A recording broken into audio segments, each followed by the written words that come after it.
진짜 도둑 윌리엄 스타이그 글 그림 홍연미 옮김 배틀북 1973년 발행 2002년 한국.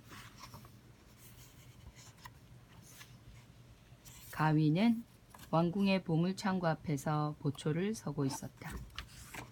가윈이 든 무시무시한 미늘창은 환한 햇살을 받아 번쩍거렸다. 잘 포장된 길이 햇빛을 받아 뜨거워지자 가위는 지나가는 이들 눈에 띄지 않을 만큼 살며시 발 한쪽을 번갈아 가며 들곤 했다. 그때 관광객 몇이 다가왔다.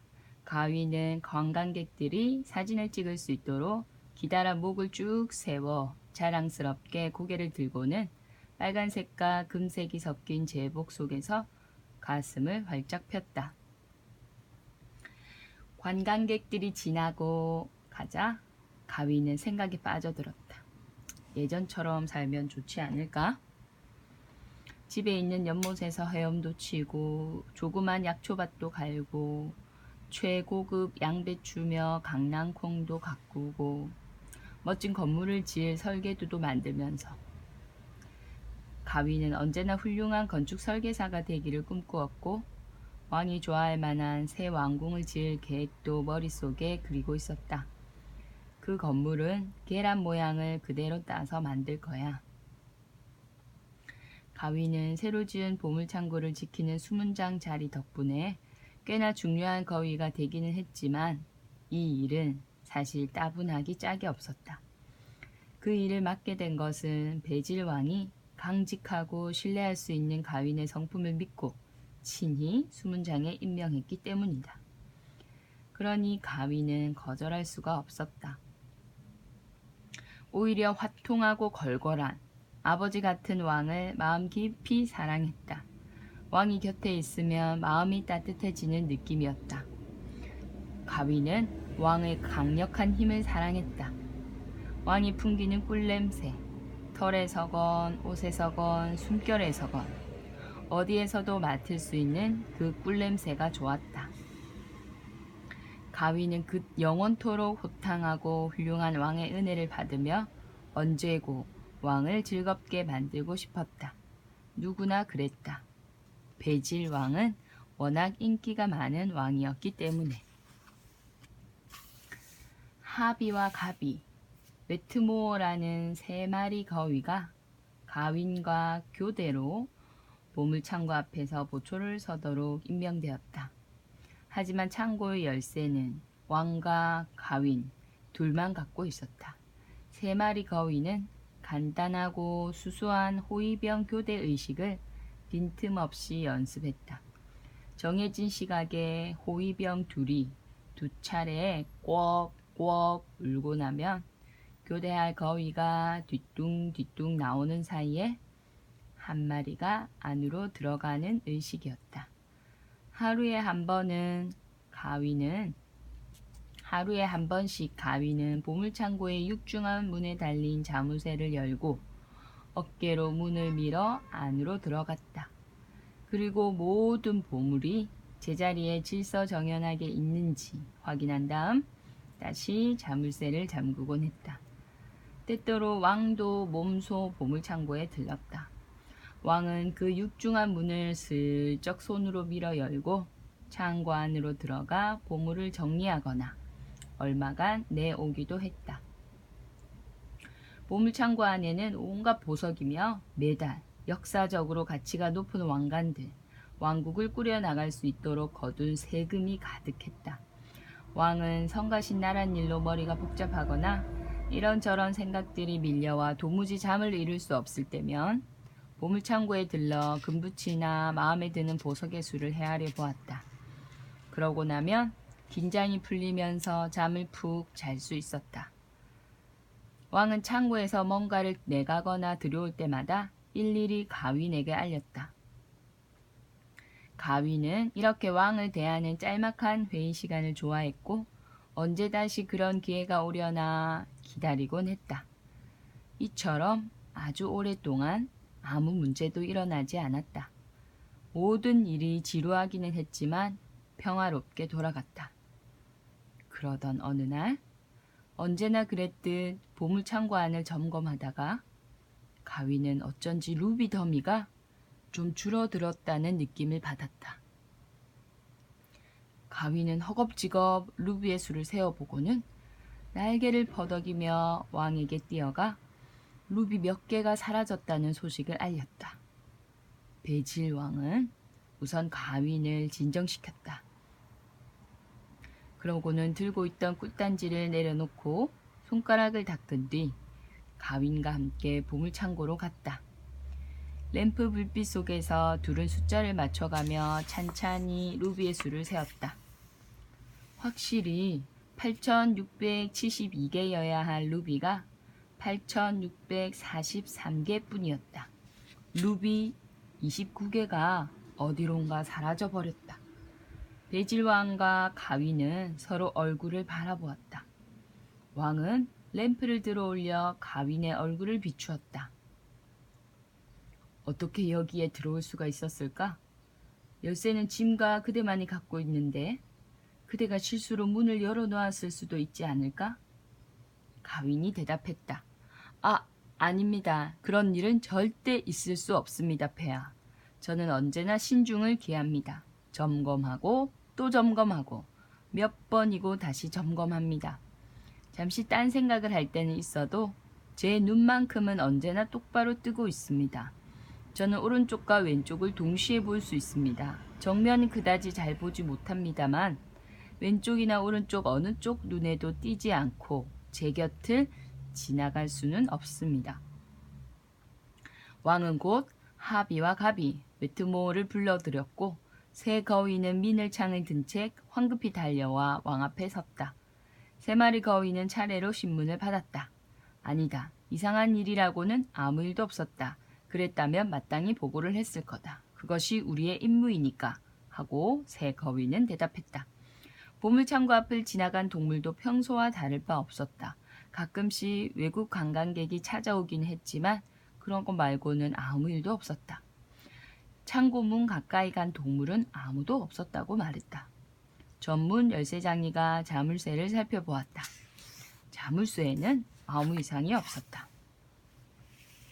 가위는 이제부터 더욱더 세심한 주의를 기울이겠다고 왕에게 다짐했다. 2배, 3배로 철저히 지키겠다고 했다. 가위는 몽상을 하던 버릇을 없애고 왕과 왕국에 대한 중대한 책임감을 곱씹으며 한시도 경계를 늦추지 않았다. 가위는 지나가는 모든 생물을 세세히 관찰했다. 정처 없이 날아다니는 나비도 가윈의 눈을 비껴가지는 못했다. 가위는 하비와 가비, 웨트모어에게도 주의를 주었다. 교대를 할 때마다 번번이 조심하게 하고 경고했다. 다들 무척이나 조심하고 또 조심했다. 그렇지만 며칠 뒤에 상당히 많은 금부치가 감쪽같이 사라지더니 얼마 뒤에는 진귀한 은 장식들이 그리고 보물 가운데 단연 으뜸이라 할 수 있는 유명한 캘리캑 다이아몬드가 자취를 감추었다. 베질 왕은 분노했다. 왕은 기다란 자줏빛 옷자락을 끌며 왕자 앞에서 왔다 갔다 했다. 왕은 가윈과 다른 호위병 셋을 왕자 앞에 불러 세우고 자세하게 묻고 또 물었다. 그들의 답은 똑같았다. 언제나처럼 임무에 충실했다. 밤이면 졸거나 깜빡 고개를 떨구는 일이 생길까 싶어 더욱 조심했다. 잠을 자다니 어림도 없는 일이다. 정말이지 날개 아래로 고개 한번 떨구 적 없다고. 수문장인 가위는 보초서는 일을 하루에 1번에서 2번으로 느렸고 보물들을 까다롭게 살펴보았다. 그러나 보물이 사라지는 데엔 어떤 설명도 할 수가 없었다. 물과 키발이 푹신푹신한 빨간 카펫에 점점 빠져들 만큼 신문을 받는 사이 가위는 왕이 자신을 탐색하듯 바라보고 있다는 걸 눈치챘다. 사실 왕은 가윈을 미심쩍은 눈초리로 내려다보고 있었다. 가윈은 부르르 몸서리를 치면서 동그란 눈을 한 번도 깜빡이지 않고 마주 바라보았다. 통통하고 복슬복슬한 귀를 가진 자줏빛 옷을 아무렇게나 걸쳐 입은 이 커다랗고 따뜻하고 털 많은 왕을 가위는 사랑했다. 왕이 무척 화가 났다는 걸 알아차렸지만 가윈도 마음의 상처를 입었다. 가윈이 말했다. 감히 이런 말씀을 올리는 저를 넓은 아량으로 용서해 주십시오. 혹시라도 폐하께서 실수하셨을 가능성은 조금도 없으신지요? 폐하의 따뜻한 발에 이렇게 겸허히 입을 맞추옵나니 혹여 폐하께서 약간의 착오를 일으키시진 것은 아닌지 말씀 여쭌다고 해서 저를 불충하다 여기지 말아 주십시오. 친히 징계한 보물 몇 점을 옮기시고 왕궁을 다스리는 중한 책임에 몰두하신 나머지 잠시 그리하셨다는 것을 잊지는 않으셨는지요?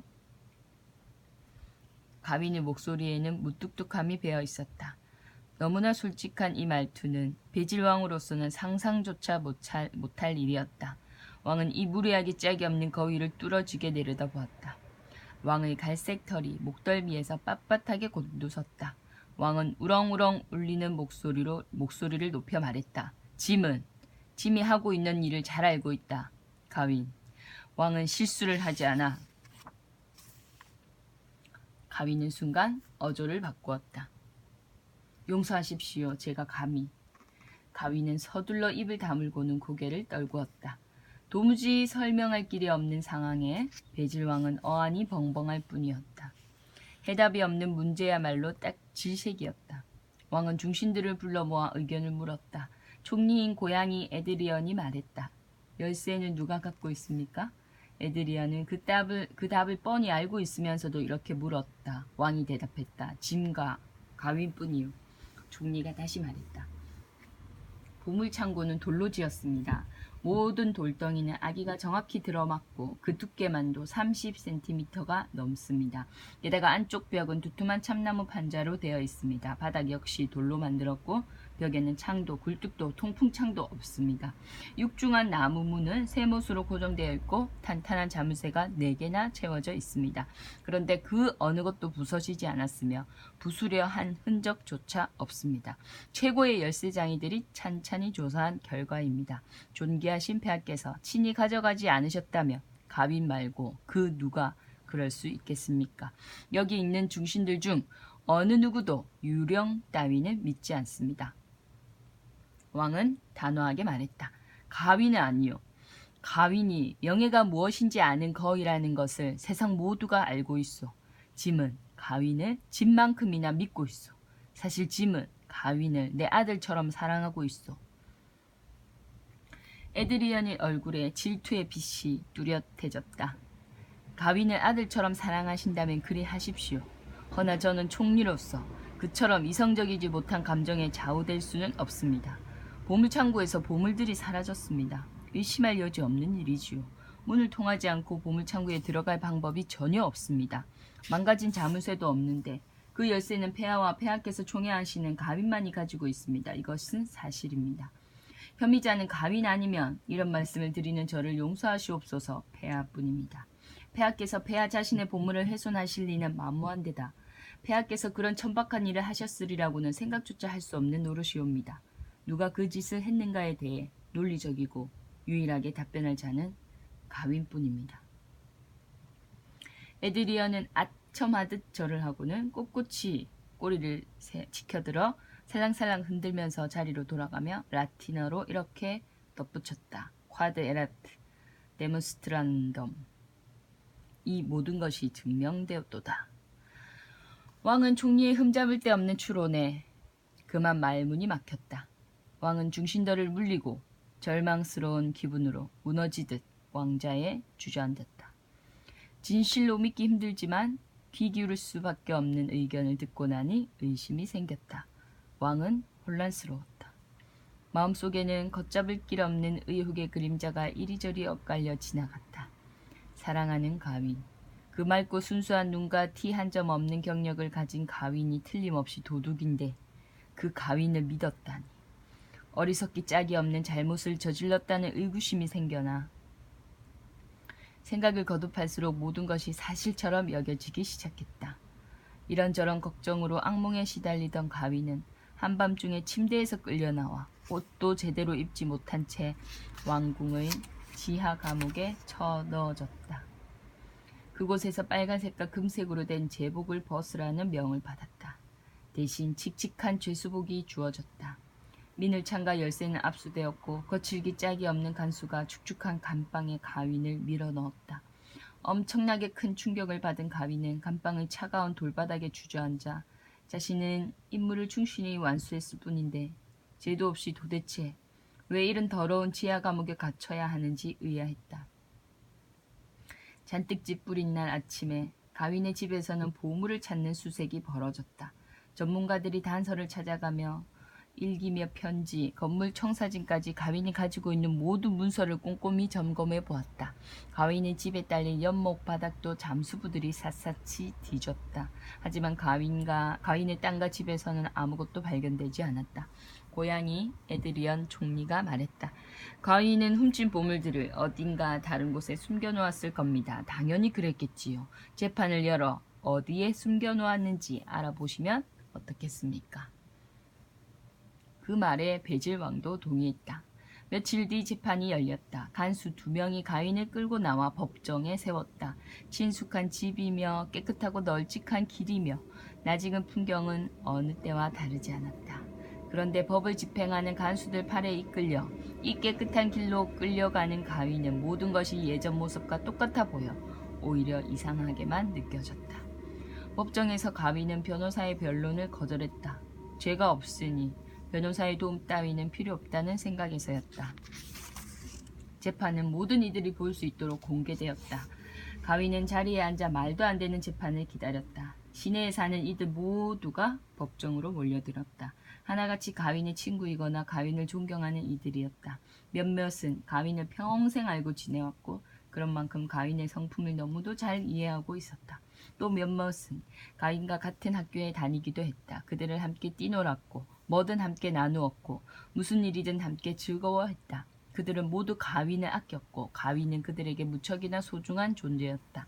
시내에 사는 동물들 모두 사랑에 맞지 않는 가윈이 도둑으로 몰렸다는데 깜짝 놀랐다. 재판이 열린다는 소식을 듣고 나서는 며칠 내내 그 이야기를 입에 올렸다. 가윈이 도둑이라고? 그런 허튼 소리가 어딨어. 가윈이 어떻게 그렇게 추잡한 누명을 썼는지 모를 일이지만 가윈의 명예만큼은 확실히 지켜질 거야.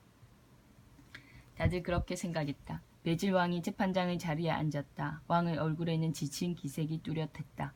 왕은 노쇠로 만든 비늘 모양의 장식을 정의의 상징으로 쓰고 있었다. 가윈은 왕 앞에 혼자 서 있었다. 구경꾼이 얼마나 많은지 자리에 앉지 못한 동물도 꽤 있었다. 재판장의 정리인 에즈러가 재판은 시작을 알리자 베질 왕은 곧장 본론으로 들어갔다. 왕은 가윈을 내려다보며 물었다. 그대는 오직 진실만을 이야기할 것을 법과 양심 앞에 맹세하는가? 가윈은 성난 목소리로 대답했다. 네. 그대는 왕궁 보물 창고의 수문장인가? 그렇습니다. 폐하께서 손수 임명하시지 않았습니까? 왕이 소리를 높였다. 루비 29개, 다카트 금화 103개, 은 장식품 몇 점, 그리고 캘리캑 다이아몬드가 보물 창고에서 사라진 것이 사실인가? 가윈이 말했다. 사실입니다. 그렇다고 소리치실 필요는 없습니다. 가윈은 마음이 어지러워 한숨도 못 잤기 때문에 지칠 대로 지쳐 있었다. 그래도 고개를 똑바로 들려고 애를 썼다. 가윈은 친구들을 돌아보았다. 친구들도 가윈의 말을 믿는다는 표정이었다. 가윈은 비버 존과 염소 마틴, 첫 아들 이름을 가윈이라 지은 불독 루이저 메이, 동료 거위들인 하비와 가비, 웨트모, 저비스, 제브, 그리고 수많은 다른 친구들을 바라보았다. 친구들의 따뜻한 눈길에 가윈은 용기를 얻었다. 왕이 말했다. 캘리캑 다이아몬드 하나만으로도 수백만 달러의 값어치가 있고 그 다이아몬드가 도난당함으로써 오페라 공연장을 짓는 계획이 수포로 돌아갔다. 결국 세금을 더 많이 거둘 수밖에 없게 되었다는 것을 그대는 알고 있는가? 가윈이 대답했다. 아니요, 저는 몰랐습니다. 제게도 달리 생각할 일이 많으니까요. 그러자 모두들 바짝 신경을 곤두세웠다. 구경꾼들 가운데 어느 누구도 왕궁의 보물을 도둑맞은 일로 무슨 결과가 생기게 될지 미처 생각하지 못하고 있었다. 왕이 물었다. 그대 말고 또 누가 왕궁의 보물창고를 지키는가? 제 절친한 친구 하비와 가비 웨트모어입니다. 그들이 보물창고의 열쇠를 가지고 있는가? 아닙니다. 열쇠 없이 누군가가 보물창고에 들어갈 수 있다고 생각하는가? 그럴 수는 없습니다. 보물창고에 드나드는 길은 문을 통해서뿐입니다. 그리고 문은 언제나 잠겨 있습니다. 베질왕이 물었다. 짐 말고 보물창고의 열쇠를 가진 이는 또 누가 있는가? 저입니다. 가윈이 대답했다. 그대 말고는 없습니다. 놀라움으로 가득한 웅성거림이 군중 사이에서 일었다. 왕은 장례를 정리하느라 소리를 높여야 했다. 재판정에서는 오직 진실만을 이야기하라. 그대는 다른 누군가에게 열쇠를 내준 적이 있는가? 그대의 손길이 닿지 않는 곳에 열쇠를 놓아둔 적이 있는가? 결코 없습니다. 낮에는 늘 제 허리띠에 매달아 두었고 밤에는 베개 밑에 넣어 두었으니까요. 그렇다면 보물이 제 발로 보물창고를 벗어날 수 있다고 생각하는가? 왕의 질문에 킥킥거리는 웃음소리가 여기저기에서 들렸다. 가위는 발끈하며 대답했다. 불가능합니다. 자물쇠를 잠그는 것을 잊은 적이 있는가? 한 번도 없습니다. 그렇다면 그대 역시 짐의 말에 동의하겠군. 보물창고의 열쇠를 가진 이가 그대와 짐 둘뿐이니 창고에 접근할 수 있는 이도 그대와 짐 둘뿐이라는 말이지. 그대는 짐이 그 보물들을 훔칠 수 있다고, 다시 말해 자기 자신의 물건에 스스로 손을 댈 수 있다고 생각하는가? 군중들 사이에서는 무거운 침묵만이 흘렀다. 가윈이 말했다. 저는 더 이상 뭘 생각해야 할지 모르겠습니다. 제가 아는 것은 지금 제가 이 자리에 아무 죄 없이 억울하게 서 있다는 것뿐입니다. 저는 제 자신을 변론할 뿐 존귀하신 폐하를 변론해 드릴 기력은 없습니다. 어쨌든 저는 도둑이 아닙니다. 가윈은 군중들이 몰아쉬는 숨소리를 들을 수 있었다. 다들 가윈의 대담한 대답에 무척 놀라워했다. 이에 베질왕은 분노하고 말았다. 왕은 으르릉 거렸다.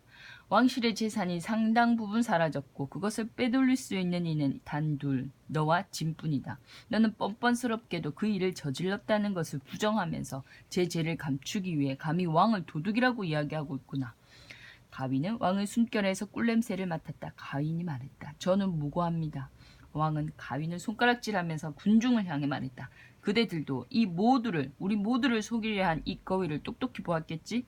우리는 그를 믿었으나 그는 우리의 믿음을 배반했다. 이 거위 말고는 그 누구도 도둑일 리 없다.